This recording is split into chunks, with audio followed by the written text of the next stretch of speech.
जय हिंद दोस्तों, कैसे आप सभी लोग। आशा करता हूं आप सभी ठीक होंगे, स्वस्थ होंगे और मौज कर रहे होंगे। मैं अंकित एक बार फिर से आपके अपने YouTube चैनल वासुदेव एजुकेशन में आपका स्वागत करता हूं। और बच्चों, आज मैं आपके लिए लेके आया हूं BA semester first Rajasthan university history का मॉडल पेपर, जहां पेपर में आने वाले उन्हीं चुनिंदा क्वेश्चनों को बनाया गया है जो आपके पेपर में हूबहू छपेंगे। ये जो पेपर है ये हमारे सब्जेक्ट एक्सपर्ट, जो हिस्ट्री के जो सब्जेक्ट एक्सपर्ट है उनसे बनवाया गया है और एक एक क्वेश्चन बड़ी बारीकी से खोजा गया है। जहां कुछ क्वेश्चंस आपको छोटे दिए गए हैं और पूरा का पूरा एग्जाम पैटर्न के अकॉर्डिंग पूरा पेपर बनाया गया है आपके लिए। तो बेटा घबराइए मत, आप लोगों के पास में वासुदेवा एजुकेशन आपके द्वार पे खड़ा है। आपको केवल चैनल को सब्सक्राइब करना है, बेल आइकन को दबाना है, जिससे कि वीडियो का नोटिफिकेशन आपके पास में जल्द आ जाए।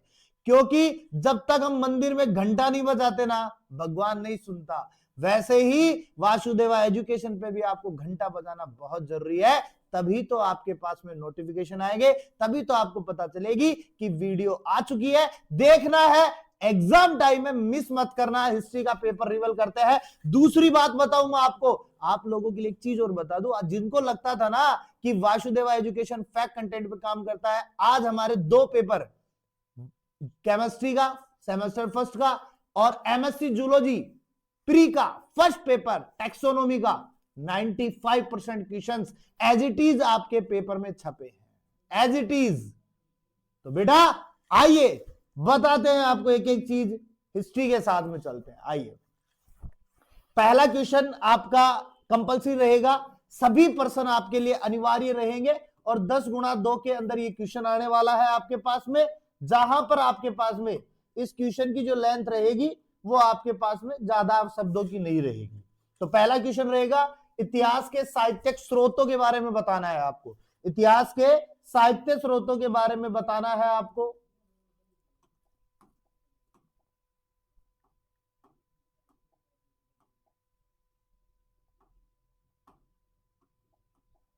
इतिहास के साहित्य स्रोतों के बारे में बताना है। दूसरा क्वेश्चन रहेगा, नवपाषाण काल के बारे में बताना है। थर्ड क्वेश्चन है बेटा आपका, नंद वंश का संस्थापक कौन था, उसके बारे में बताना है। नेक्स्ट क्वेश्चन रहेगा, तमिल साहित्य के ग्रंथों के नाम। नेक्स्ट क्वेश्चन, गुप्त प्रशासन की विशेषता। नेक्स्ट क्वेश्चन अपने पास में चोल प्रशासन की विशेषताओं के बारे में बताना है। फिफ्थ क्वेश्चन आपके पास रहने वाला है, समुद्रगुप्त को भारत का नेपोलियन क्यों कहा जाता है, उसके बारे में। नेक्स्ट क्वेश्चन रहेगा, उत्तर भारत में सामंतवाद क्या है। नेक्स्ट क्वेश्चन रहेगा, बौद्ध संघ के बारे में आपको बताना है। संघ ज्यादा बड़ा ऐसे फैलाकर नहीं लिखना है, छोटे क्वेश्चन अपने पास में 2 नंबर का, 2 नंबर के अकॉर्डिंग लिखना है। और शक क्या है, वह कनिष्क का धर्म क्या है, इसके बारे में आपको क्वेश्चन बताने हैं, सॉरी आंसर बताने हैं। आंसर जो है आपके पास में, जिस कॉलेज से आपने पढ़े होंगे उसके नोट्स आपके पास में होंगे, सीरीज वगैरह आपने ले रखी होगी। लेकिन बेटा मैं एक चीज बता दूं, सीरीज से आप छोटे क्वेश्चन कर सकते हो, लेकिन बड़े क्वेश्चनों को करने के लिए आपको नोट्स की सहायता लेनी पड़ेगी, क्योंकि विदाउट नोट्स आपके लिए वो क्वेश्चंस बहुत ही डीप चले जाते हैं। क्योंकि वहां पे केवल रामायण लिखी होती है सीरीज के अंदर, और वही सीरीज जो होती है ना आपके एक फेल का बड़ा मुद्दा बनती है, बड़ा कारण बनती है, क्योंकि आप वहां पे बिल्कुल जगह नहीं छोड़ते हो, ऐसे चलते हो जैसे तो रामायण चल रही हो। इसलिए ध्यान रखो, नोट्स के साथ में स्मार्ट स्टडी करो। और अगर नोट्स नहीं है आपके पास में तो वासुदेवा एजुकेशन ना आपके लिए जरूर कोई ना कोई सहायता करके जुगाड़ करके लेके आएगा। अब बात करते हैं अपने पास में दूसरे क्वेश्चन की। देखो दूसरा क्वेश्चन जो होगा पार्ट खंड बी से आएगा आपके पास में, और इस पार्ट खंड बी के अंदर 4 क्वेश्चन रहने वाले हैं आपके पास में। 10-10 नंबर के रहेंगे, लेकिन करने 2 ही हैं आपको। तो इसमें से पहला क्वेश्चन रहने वाला अपने पास में, महाजनपद युग पर लेख लिखिए। महाजनपद युग पर आपको क्या लिखना है, एक लेख लिखना है, पूरा का पूरा एक लेटर तैयार करके आपको वहां पे सबमिट करवाना है। दूसरा क्वेश्चन रहेगा, मौर्य युग पर एक लेख लिखिए। मौर्य जो युग था उसके ऊपर आपको क्या करना है, लेख लिखना है, उसके बारे में बताना है, कैसे मौर्य युग की शुरुआत हुई, कैसे उसका अंत हुआ, सारी चीजें बतानी है आपको।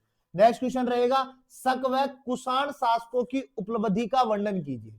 शक और जो कुषाण शासक थे उनके उपलब्धि, यानी उन्होंने क्या क्या अचीव किया अपने पूरे के पूरे युग के अंदर, पूरे काल के अंतर्गत, वो सारी चीजें आपको यहां पर एज इट इज छापनी है।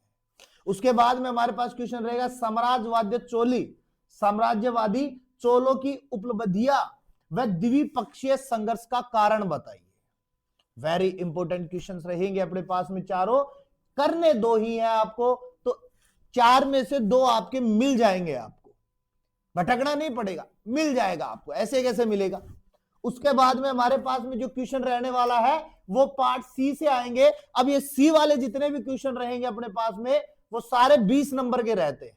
अब अगर इस एग्जाम पैटर्न में थोड़ा भी चेंजेस हुआ है तो इन क्वेश्चनों का मार्किंग बढ़ जाएगा, आपके पास में बढ़ के आ जाएगा। तो याद रखना, पहला क्वेश्चन रहेगा अपने पास में ऋग्वेद कालीन सामाजिक, धार्मिक तथा आर्थिक अवस्थाओं का क्या करना है? वर्णन करना है। यानी ऋग्वेद जो काल था उसमें आपको सामाजिक कारणों पे बताना है, आपकी धार्मिक अवस्थाएं बतानी है, आर्थिक अवस्थाएं बतानी है, तीनों की तीनों बता करके आपका 20 नंबर का क्वेश्चन कंप्लीट हो जाएगा। ये ऐसा रहेगा अपने पास में पहला क्वेश्चन। इसी का अथवे में हम बात करें तो अथवे में अगर हम बात करेंगे तो भारत की प्रागैतिहासिक संस्कृतियों का वर्णन कीजिए। भारत की प्रागैतिहासिक जो संस्कृतियां हैं उसका वर्णन कीजिए। और भारत जो है, और भारत में हर एक राज्य की अलग संस्कृति है, तो सभी संस्कृतियों को हमें देखते हुए चलना पड़ेगा। ठीक है, इसके बाद में हम बात करें नेक्स्ट क्वेश्चन की, तो नेक्स्ट क्वेश्चन आपके पास में वही 20 के साथ में बात करूंगा मैं यहां, और क्वेश्चन रहने वाला है महात्मा बुद्ध। गांधी की बात नहीं कर रहा हूं मैं, कहीं गांधी चिपका दो, गांधी पॉलिटिक्स में चलता है अपने पास में, हिस्ट्री में नहीं चलता। यहां पे कौन चलेगा? महात्मा बुद्ध एवं बौद्ध धर्म की प्रमुख शिक्षाओं की विवेचना कीजिए। यानी महात्मा बुद्ध एवं बौद्ध धर्म के अंतर्गत जो जो शिक्षाएं मिली थी उसके बारे में आपको वेल डिटेल तरीके से बताना है। साथ में भारतीय समाज पर उसके प्रभाव का वर्णन कीजिए। यानी कि भारत का जो समाज था उस समय, जो महात्मा बुद्ध एवं बौद्ध धर्म के समय जो शिक्षाएं दी गई थी उसका भारतीय लोगों पर, भारतीय समाज पर क्या प्रभाव पड़ा, उसका वर्णन कीजिएगा। इसके बाद में हम बात करेंगे अशोक के धम्म से आप क्या समझते हैं। अशोक के धम्म से आप क्या समझते हैं तथा धम्म प्रचार के लिए उसने क्या कार्य किए, तो अशोक के बारे में आपको बताना है। ठीक है, इसके बाद में हम बात करेंगे नेक्स्ट क्वेश्चन की, लास्ट एंड फाइनल क्वेश्चन हमारा रहने वाला है। इसमें हमारा जो क्वेश्चन रहेगा, संगम काल की आर्थिक एवं सामाजिक दशा पर प्रकाश डालिए। यानी जो संगम काल रहा अपने पास में उसमें आर्थिक दशा क्या थी, सामाजिक दशा क्या थी, क्योंकि दोनों दशाएं साथ चलेंगी, सामाजिक दशाएं भी साथ चलेंगी और आपकी आर्थिक दशाएं भी साथ चलेंगी, क्योंकि हर एक क्वेश्चन में आपको ये चीजें देखने को मिल जाएंगी। तो संगम काल की धार्मिक, आर्थिक एवं सामाजिक दशाओं पर आपको क्या करना है? प्रकाश डालना है। उसके बाद में क्वेश्चन रहेगा आपके पास में पुष्यमित्र शुंग की उपलब्धियों का वर्णन करना है आपको। सिंपल सा क्वेश्चन रहेगा आपके पास में, बहुत ही शॉर्ट एंड स्वीट क्वेश्चन रहेगा। पुष्यमित्र शुंग की उपलब्धियों का क्या करना है? आपको वर्णन करना है, एक्सप्लेन करना है आपको। और ये लगभग आपके क्वेश्चन क्या होते हैं? अरे एक क्वेश्चन और रह गया आपके पास में, चौथी यूनिट का क्वेश्चन रह गया, वही 20 में आएगा ये क्वेश्चन भी। तो याद रखना, हर्षवर्धन की उपलब्धियों का वर्णन कीजिए। हर्षवर्धन की उपलब्धियों का आपको क्या करना है? वर्णन करना है। यानी हर्षवर्धन ने क्या कमाया, क्या क्या अचीव किया अपने पूरे जीवन काल में, उसके बारे में आपको वेल डिटेल तरीके से यहाँ पे बताना है। उसके बाद में क्वेश्चन था समुद्रगुप्त की उपलब्धियों का वर्णन कीजिए। तो समुद्रगुप्त ने क्या क्या अचीव किया उसके बारे में बताना। तो एक हर्षवर्धन से रिलेटेड है, एक समुद्रगुप्त से रिलेटेड है। तो ये सारे के सारे मोस्ट एंड इंपोर्टेंट क्वेश्चन जो थे वो मैंने अपने ही साथी जो हिस्ट्री से पढ़ाते हुए उनको बहुत साल हो गए, उनसे निकाल के लाया हूं ये निचोड़। और ये निचोड़ आपके लिए है क्योंकि हर एक क्वेश्चन आपके लिए बहुत किफायती रहने वाला है। और क्योंकि आपको पता है एग्जाम में आप दर दर भटकोगे इंपोर्टेंट्स के लिए, इंपोर्टेंट क्वेश्चंस के लिए, तो एक ही जगह आपको सारा का सारा मैटर मिल रहा है, तो क्या बुराई है मेरे दोस्त। तो करना क्या है, आपको चैनल को सब्सक्राइब करना है, बेल आइकन को दबाना है, जिससे कि वीडियो का नोटिफिकेशन आपके पास में जल्द से जल्द आ जाए। तो मिलते हैं नेक्स्ट वीडियो के साथ में, और बेल आइकन दबा लेना नोटिफिकेशन के लिए, और हमेशा की तरह मुस्कुराते रहना जीवन में।